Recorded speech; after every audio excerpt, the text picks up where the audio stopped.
Hello Internet, today we're going to be playing Might and Magic Duel of Champions, which is a sweet little online CCG that I've been playing recently. I've been really particularly fond of the Haven set in this um, sort of little arena, so I wanted to discuss the game, sort of how it works, and what you can do to play it. Like, it's just it's a free-to-play game. I am having a pretty good time with it, so okay. So, Duel of Champions is a lane-based card game, which means that essentially all of your creatures are deployed in 4 different lanes, each of which contains 2 lines of creatures that you can deploy across 4 rows. So everything that you do is an attempt to reduce your opponent from 20 to 0 by deploying creatures, killing your opponent's creatures, and essentially just getting there. It's very tactical in that respect, but pretty simplistic game, I think, in general, so that works out pretty well. The current deck that I'm using is a Haven deck. I'm playing with a specialized hero just for fun. I actually like the stock hero on Haven quite a bit. She has just particularly great stats. One of the things about each faction, or each hero, is that they gain access to, in addition to their own specific heroic faction, a couple of different schools of magic based on what hero you have. So, for example, this is the hero that I'm going to be using. He has he's the Haven character, so he gets to use all of the Haven creatures and abilities. He also has ice magic and air magic, which gives him access to a lot of burn, and in this particular respect I don't actually use a lot of these, but there's a little bit more burn here, and some enchanted swords. This is the stock hero for Haven. She uses light magic. Light magic is quite good as well. You'll notice that these left signals here, these are indicators of essentially the threshold for your particular threshold resources. So you start at 1-1-1. Some characters start with 2 in events, or start with 2 in fight, but not much in anything else. So it's kind of a different division. And then the creatures that you can play are determined both by your threshold and by how much mana you have. Mana is indicated by these gray circles here. Each turn you can increase 1 threshold resource by 1, or you can draw a card for 1 mana or rune. And this character has a special ability where he can discard a card to gain an extra 2, which I haven't been using too much, but does occasionally become useful for establishing a very strong board position and keeping it. Haven is very much about holding on, and essentially just like getting there with creatures while making sure that the opponent doesn't ever establish too strong a board position. They have a lot of defensive creatures that don't do a lot of damage, but they're, like, in themselves very capable of killing just about anything on the board. So they typically do a lot of counterplay, and that's what makes them so much fun to play, is because it's pretty much every game they are interacting with other with the rest of the board, and not as much with just like trying to get your opponent down to 0. Like, sometimes that's good, sometimes that's bad, but yeah, we're gonna just go ahead and hop right into it. Okay. My deck's been tweaked a little bit. I curved it out some, so like I had some issues where I was attempting to use him to get out really big creatures early on, and that didn't work out very well. A strong creature curve with just a couple of spells tends to work a lot better. This game plays a lot like Magic, so if you're at all familiar with Magic, I'm basically assuming that you are, or are familiar with something like it, because yeah, I'll probably be using that kind of terminology when I discuss it. Okay, so this is a decent starting hand. The problem is a lot of my creatures have a lot of high resources, so I get 1 free mulligan, and that's it. Oops, I did not actually mulligan, no. Whoopsie daisies. Okay, so this turn will just be increasing my fight 1, and ending. My opponent is playing Ishuma, Lord of Dragons. This is one of the rarer heroes. This faction isn't selectable. You have to actually pick her up as a second deck. She's got light and fire, and does some cool things when she's fighting hypnotized creatures, which is very good. Also, she played 2 melee creatures for 1. Yeah, that's a pretty solid rush deck, I'd say. Okay, so increase my fight by 1 more.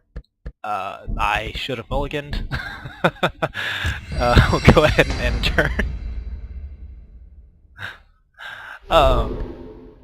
So my general objective here, I think, will be to get some of my magic up.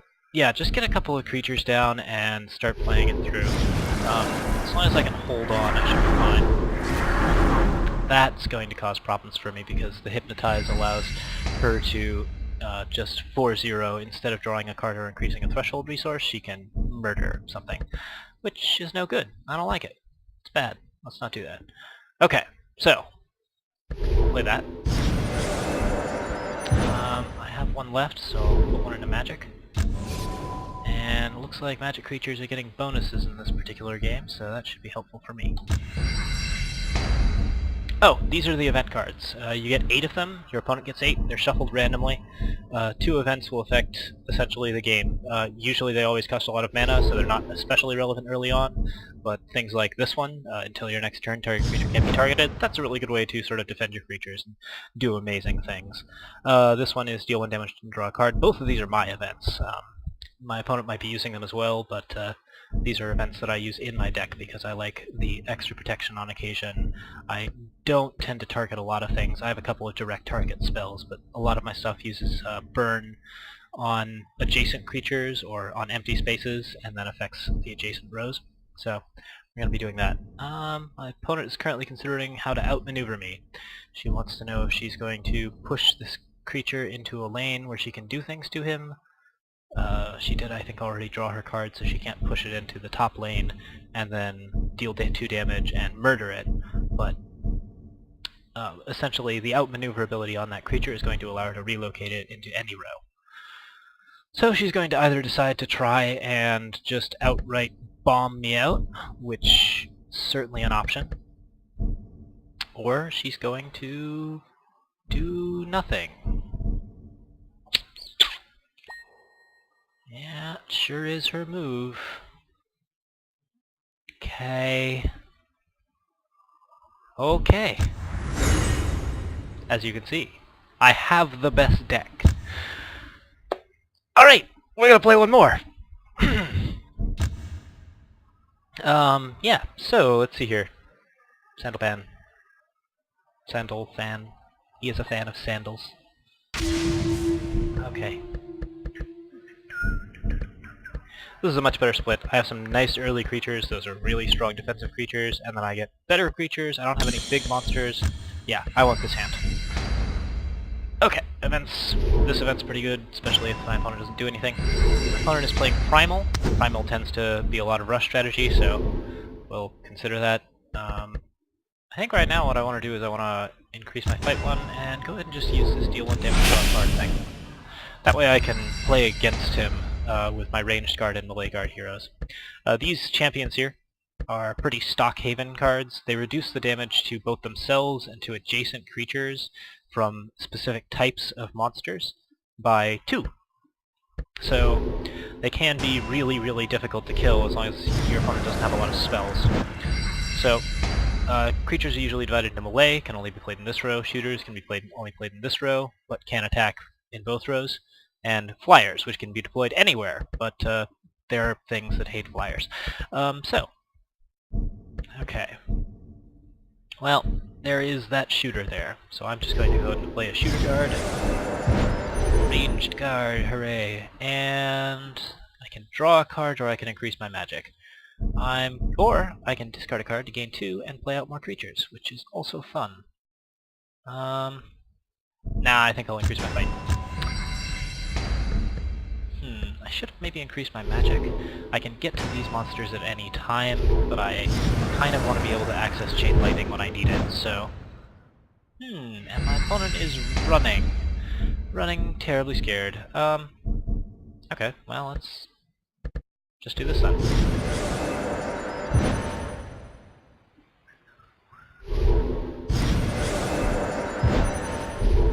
Okay, poke him. He's got a nice low health thing because he's got some sort of, yeah, fairly aggressive abilities, so that typically leaves him with less options. Okay, so now I'll increase my magic, and end my turn.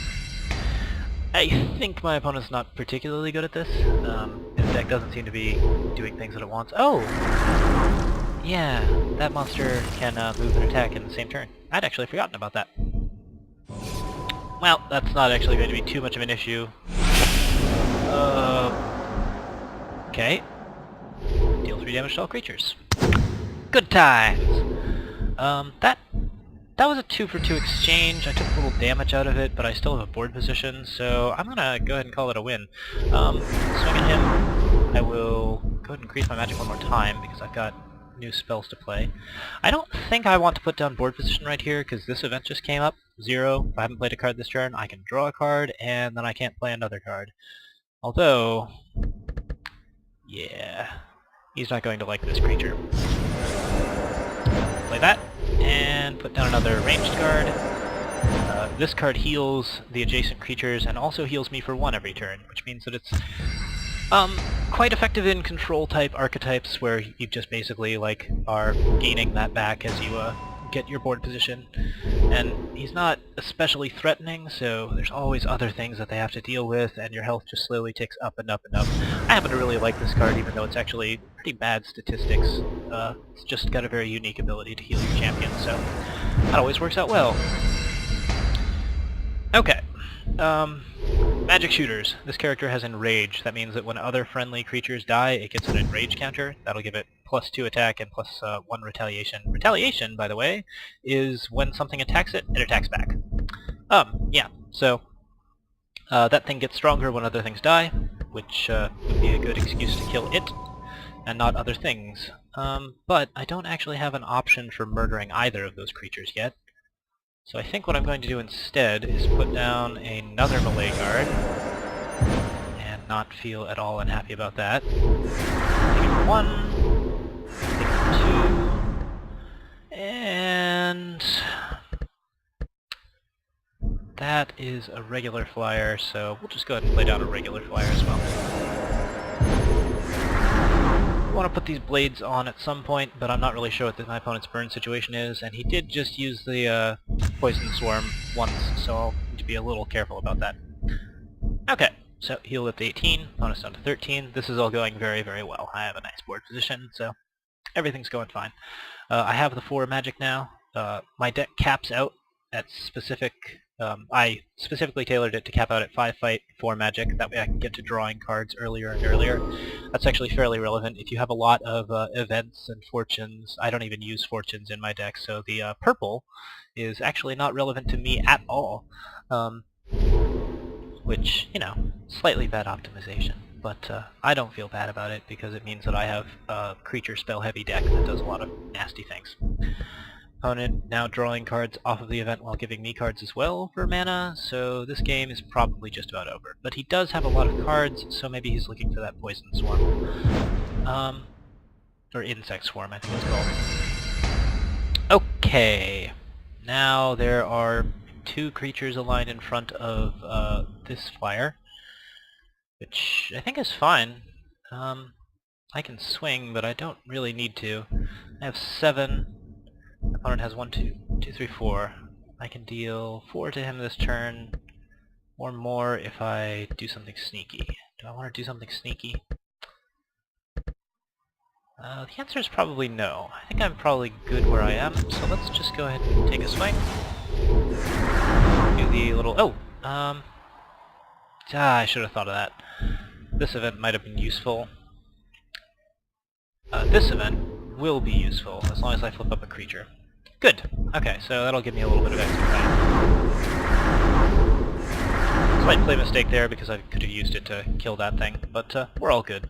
And now we'll play a big, nice, tough creature in front of my flyer.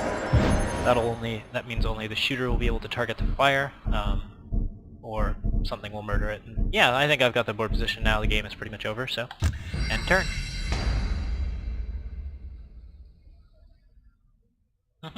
Okay, so my opponent really desperately wants things to die so that that shooter can get stronger. Yeah, if he swings at this, that shooter will have 3, and that won't really do a lot for him. The other thing about it is that it's just not a very good mechanic. It would be nice if they kept the enrage counters, but as it is, when they attack, they automatically lose them. So my opponent used Lightning Bolt. That is the big air spell that is typically a sign of death. Anything that has over 6 health in this game can be really, really hard to kill. But as long as you've got a board position, you typically don't have to care. Okay, my opponent's at 6, so we're just going to end this. There's no instance or anything, so once I put that blade on, swing it and that's it. Okay, so that's game 2. I think I'll go into a game 3 at this point, but I'll probably break the YouTube video so that you can watch it separately. But yeah, so this is the basics of the game. We'll play one more round and continue talking about it.